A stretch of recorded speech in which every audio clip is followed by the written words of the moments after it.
Од собранието преку Триумфалната порта и Камениот мост, декларацијата за независност е депонирана во музеот на ВМРО и жртвите од комунизмот.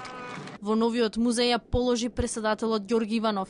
Кога се кандидирав за претседател на Република Македонија, во една прилика ме праша каков споменик во Скопје сакам да видам. Одговорив, споменик на слободата. Денес гордо стојам заедно со вас пред таков споменик.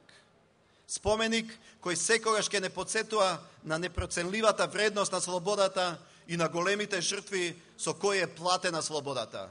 Историскиот документ го носеше гардата. Нимот пред собранието им го предаде спикерот Трајко Велјановски. Предходно во говорот пред парламентот, Велјановски му порача на собраниот народ дека европската интеграција е приоритет на државава. И да повикам на заедничка сплотеност, помирување и посветеност во остварувањето на клучните стратешки цели на Македонија. Затоа во името на идните генерации и аманетот кој ни го ставија сите оние кои ги вложија животите за денешна Македонија, да ја направиме нашата библиска земја уште подостојна за нивните жртви. Триумфалната порта цело време ја прелетува авиони и хеликоптери. Покрај собранието и пред државниот врв маршираа полициски и борбени единици.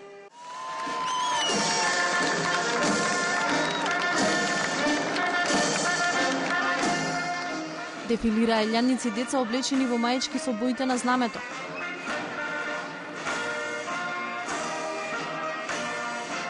Во музеот на револуционирната борба декларацијата на независноста е сместена заедно со восочни фигури и портрети на личности од македонската историја.